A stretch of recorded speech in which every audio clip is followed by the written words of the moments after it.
ప్రస్తుతం భారతీయ తెర మీద బయోపిక్లు రాజ్యమేలుతున్నాయి. ఇలాంటి కథాంశాల్లో నటించడం అంటే నిజంగా ఛాలెంజే. ఇప్పటి వరకు ఎక్కువ భాగం క్రీడాకారుల బయోపిక్లే వచ్చాయి. వచ్చిన ప్రతిదీ విమర్శకుల ప్రశంసలు అందుకుంది. ఇక సినిమా కళాకారుల బయోపిక్ల విషయానికి వస్తే సిల్క్ స్మిత నిజ జీవిత గాథ ఆధారంగా బాలీవుడ్ లో రూపొందించిన డర్టీ పిక్చర్ సినిమా 100 కోట్లు కొల్లగొట్టి రికార్డు నెలకొల్పింది. విద్యా బాలన్ కూడా ఆ పాత్రను అద్భుతంగా నటించింది. ఈ క్రమంలోనే త్వరలో మరో సినీ నటి బయోపిక్ రాబోతోంది. అదే మహానటి సావిత్రి రియల్ లైఫ్ ఈ సినిమా.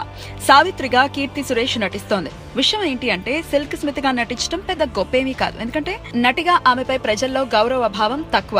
ప్రజల హృదయాల్లో ఆమె మంచి నర్తకి మాత్రమే. అంతేకాదు మంచి నటి అనిపించుకునే పాత్రలు వేళ్లల్లో లెక్క పెట్టేవన్నీ మాత్రమే చేశారామె.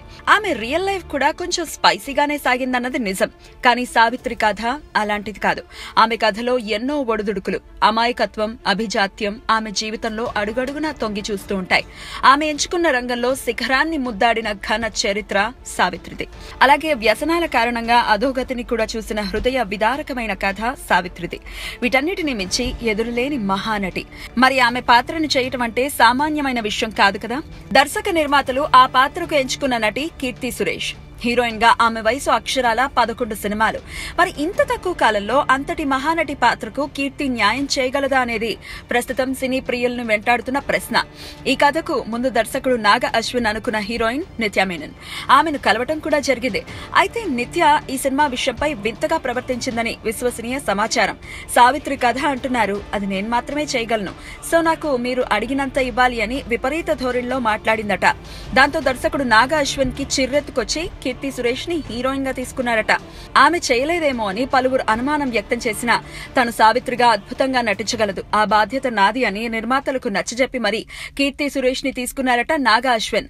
మరి ఆమె సావిత్రిగా ఏమాత్రం నటించగలదో చూడాలి. అలాగే బాలీవుడ్ క్వీన్ ఓ అద్భుతమైన చిత్రం. కంగనా రనౌట్ నట విశ్వరూపం ఆ సినిమా. బేసిక్ గా కంగనా అద్భుతమైన నటి. తాను ఆ పాత్రను ఎంచుకుంది అంటే మరొకరు దాన్ని టచ్ చేయలేని స్థాయిలో నటిస్తుంది. దానికి క్వీన్ ఓ ఉదాహరణ. ఇప్పుడు ఆ సినిమాను తెలుగులో రీమేక్ చేయడానికి సన్నాహాలు జరుగుతున్నాయి. తెలుగు క్వీన్ గా కాజల్ అగర్వాల్ ని తీసుకోవాలని దర్శక నిర్మాతలు భావిస్తున్నట్టు టాక్. కాజల్ కూడా ఈ ప్రాజెక్ట్ పై ఆసక్తిగా ఉందని తెలిసిందే. కాజల్ కెరియర్ ని ఒక్కసారి పలకరిస్తే తను ఇప్పటికీ ఓ 50 సినిమాల్లో నటించి ఉంటుంది.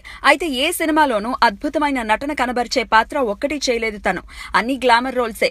మరి అలాంటి కాజల్ క్వీన్ గా మెప్పించగలదా? అది కూడా సినీ అభిమానుల్ని వెంటాడుతున్న ప్రశ్న. ఏదేమైనా ఛాలెంజింగ్ పాత్రలు ఎంచుకుని అటు కీర్తి సురేష్ ఇటు కాజల్ శభాష్ అనిపించుకున్నారు. మరి నటన పరంగా కూడా శభాష్ అని అనిపించుకోగలరా? అసలు ఈ పాత్రల్ని పోషించే అర్హత వీరికి ఉందా? ఈ ప్రశ్నలకు సమాధానం కాలమే చెప్పాలి.